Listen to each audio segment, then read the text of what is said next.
Baik ya, anak-anak kita mulai dulu. Bismillahirrahmanirrahim. Assalamualaikum warahmatullahi wabarakatuh. Waalaikumsalam warahmatullahi Waalaikumsalam wabarakatuh. warahmatullahi Waalaikumsalam warahmatullahi wabarakatuh. wabarakatuh. Gimana anak-anak kabarnya? Baik semua? Baik, Ibu. Alhamdulillah, Bu. Alhamdulillah. Semuanya udah pada sarapan ya?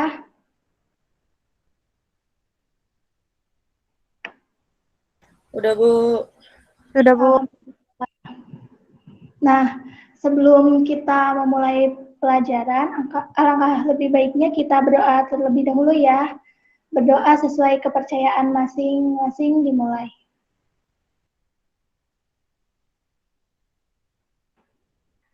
Berdoa selesai. Sebelum kita memulai pelajaran, Ibu akan mengecek kehadiran kalian dulu ya. Yang pertama ada Dina Rosdiana. Hadir, Ibu. Dina hadir. Varial Nur Sohrah. Hadir, Bu. Husnul Yulianti. Hadir, Ibu. Alhamdulillah. Husnul, kameranya diaktifkan ya. Iya, sudah, Ibu. Mary Dwi. Hadir, Bu. Hadir. Ziyadatil Husna. Hadir, Bu. Ya. Alhamdulillah semuanya hadir ya. Jadi selama pembelajaran dengan saya, semuanya harus mengaktifkan kamera agar saya bisa memantau aktivitas kalian. Nah, jadi hari ini kita akan membahas tentang teks diskusi. Sebelumnya itu kita belum pernah mempelajari tentang teks diskusi, makanya kita hari ini akan mempelajari teks tersebut. Kalian udah tahu belum apa itu diskusi? Ada yang tahu? Saya, Ibu. Coba Dina apa? Jadi, teks diskusi itu adalah pertukaran pikiran antar individu atau kelompok mengenai suatu masalah, Bu. Iya, betul sekali. Jadi teks diskusi itu pertukaran pikiran antar individu ataupun kelompok ya. Nah, lebih tepatnya saya akan menampilkan salin dia tentang materi teks diskusi. Sudah ini belum di layar kalian? Sudah ada belum? Sudah, Bu. Sudah, Ibu. Sudah, Bu. Ya, baik. Ya. Nah, tadi kan diskusi sendiri sudah kita bahas ya. Apa pengertiannya? Sekarang pengertian dari teks diskusi. Teks diskusi adalah sebuah wacana berupa tulisan yang membeberkan dua pendapat berbeda. Satu berada di sisi pendukung atau pro, satunya lagi ada di sisi penentang atau kontra. Nah, perbedaan pendapat ini akan mengakibatkan kedua belah pihak saling bertukar pikiran mengenai suatu topik yang menjadi pembahasan diskusi. Nah, tujuannya itu untuk mencari titik temu, mencapai kesepakatan atau mufakat antara dua belah pihak atas topik yang menjadi pembahasan. Lalu di samping ada pengertian teks diskusi, pasti ada struktur dari teks diskusi tersebut. Nah, yang pertama itu strukturnya itu ada isu. Apa itu isu? Isu merupakan suatu topik atau masalah yang ingin kita bahas lebih lanjut pada sebuah diskusi. Jadi isu ini merupakan rumusan masalah yang akan dibahas dalam topik diskusi. Nah, ada yang bisa ini enggak? Ada yang bisa mencontohkan satu isu atau satu masalah yang bakal kita diskusikan hari ini? Saya, Oke, Jia. isunya Maaf Jia, suara kamu putus-putus di saya. pengguna. Yang lain kedengaran Zia ngomong apa?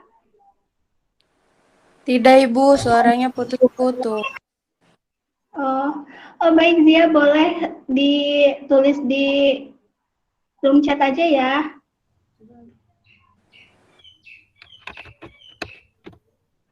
Oh, penggunaan gawai pada anak-anak. Oh iya baik. Penggunaan gawai pada anak-anak bisa kita dijadikan isu ya atau masalah yang akan kita diskusikan. Ya betul. Terus selanjutnya dari struktur teks diskusi itu ada argumen pendukung. Bagian argumen pendukung merupakan tulisan yang pembahasannya searah, setuju, dan bersifat mendukung topik yang akan kita bahas pada diskusi yang ada dalam teks.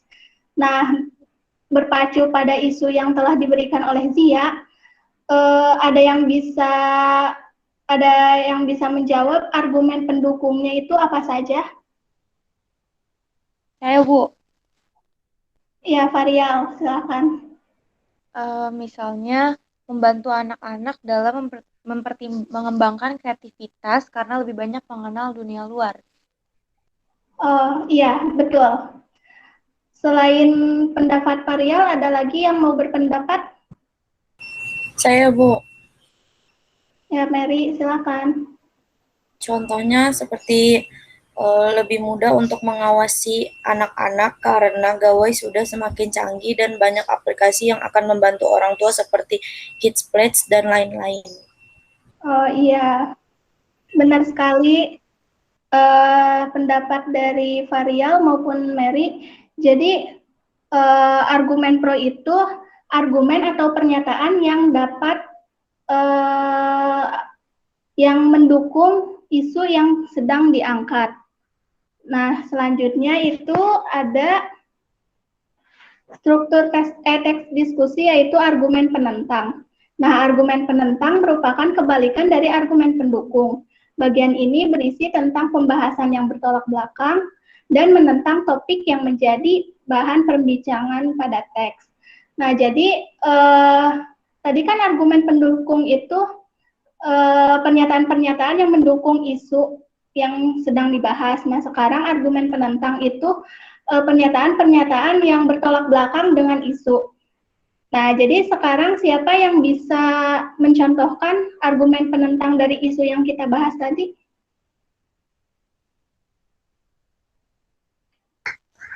Saya, Bu. Ya, baik Husnul, silakan. Jadi contoh argumen kontra itu, saya punya 2 contoh, Bu. Yang pertama, dapat merenggut masa anak-anak yang seharusnya bermain dengan temannya dan bakal ketergantungan.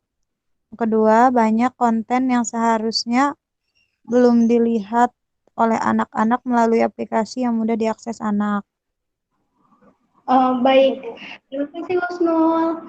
Nah, betul banget, sangat betul dengan pendapat dari Husnul. Jadi, isu yang kita angkat kan tentang penggunaan gawai pada anak-anak.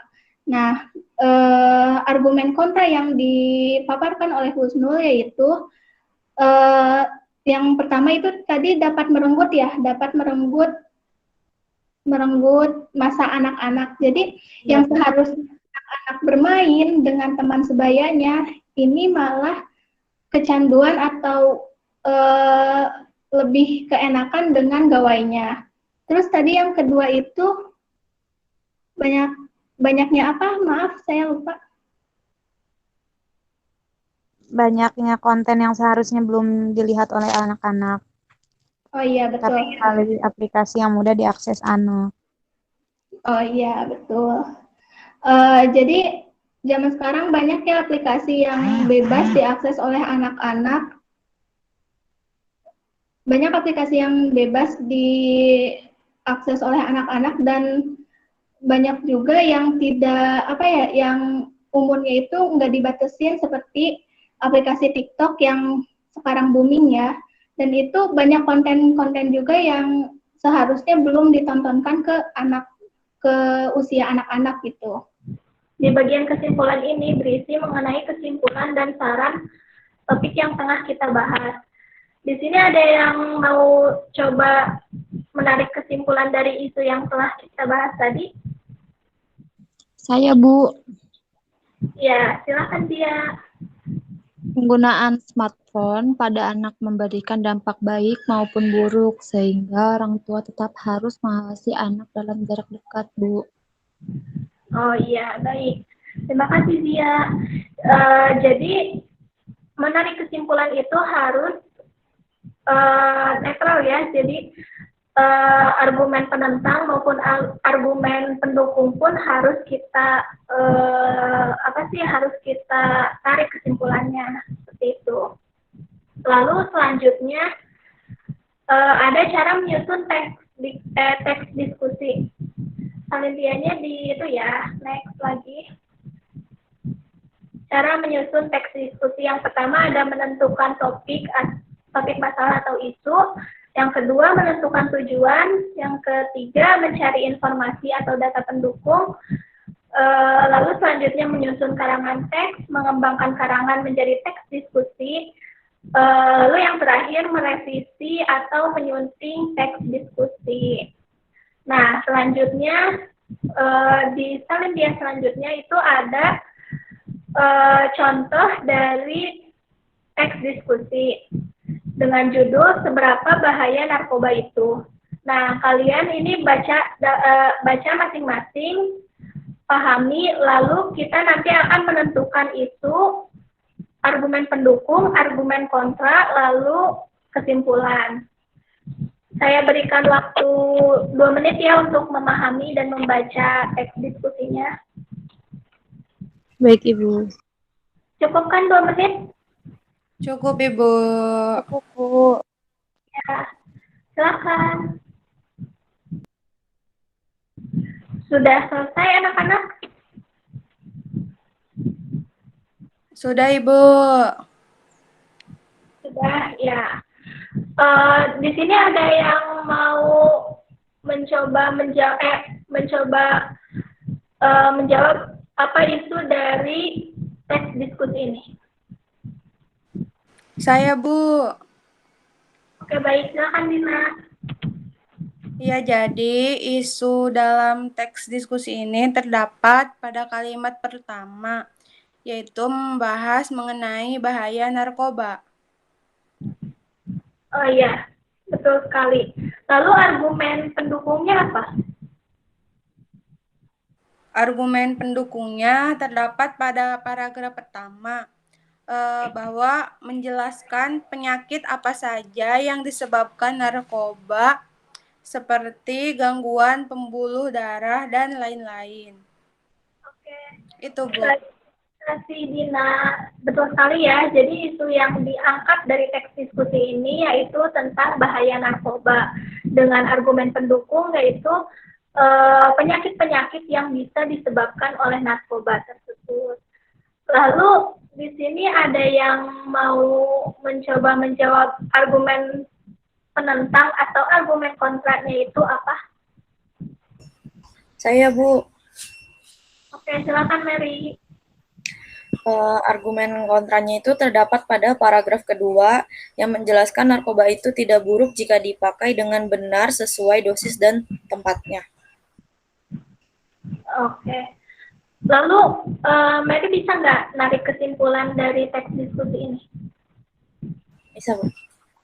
Jadi kesimpulannya terdapat pada paragraf ketiga dengan menyatakan bahwa harus bijak dalam penggunaan narkoba. Oke, betul sekali. Terima kasih, Mary. Jadi argumen penentang dari teks ini yaitu sebenarnya narkoba itu tidak terlalu bahaya asal digunakan dengan baik, dengan bijak seperti itu. Nah, alhamdulillah ya materi kita sampai di sini. Ada yang ingin ditanyakan tidak tentang teks diskusi ini? Tidak, Bu. Cukup. Cukup. Alhamdulillah kalau semuanya udah paham, udah ngerti. Ibu akan memberikan tugas untuk pertemuan selanjutnya, yaitu kalian harus menganalisis video dari YouTube. Nanti linknya akan ibu bagikan via WhatsApp ya. Jadi nanti kalian menganalisis isu, argumen yang mendukung, argumen penentang, juga menarik kesimpulan dari diskusi yang telah kalian lihat. Paham untuk untuk tugasnya? Paham, Bu. Ya, alhamdulillah. Pertemuan kita sampai sini saja ya. Alhamdulillah sudah selesai. Bentar ya. Nah, di sini ada yang ingin menyimpulkan materi apa saja yang telah dipelajari hari ini? Saya, Bu. Ya, silakan Pak Rial. Jadi tadi teks diskusi itu teks yang di dalamnya terdapat dua pendapat yang berbeda. Lalu struktur dari teks diskusi itu ada penentuan isu atau topik masalah, argumen pro dan kontra, dan yang terakhir ada kesimpulan. Oh iya, betul sekali. Terima kasih Pak Rial. Nah, sekian ya untuk pembelajaran hari ini tentang teks diskusi. Jika ada yang ingin ditanyakan, boleh ditanyakan via grup WhatsApp. Nanti saya akan jawab seperti itu. Nah, untuk hari ini saya cukupkan dulu sekian. Terima kasih yang sudah berpartisipasi aktif dalam pembelajaran hari ini. Terima kasih juga yang telah hadir. Pembelajaran ini ditutup dengan doa ya, doa masing-masing. Silakan. Doa selesai. Terima kasih untuk semuanya. Sampai jumpa di pertemuan selanjutnya. Dan wassalamualaikum warahmatullahi wabarakatuh. Waalaikumsalam Waalaikumsalam warahmatullahi wabarakatuh. Terima kasih, Bu.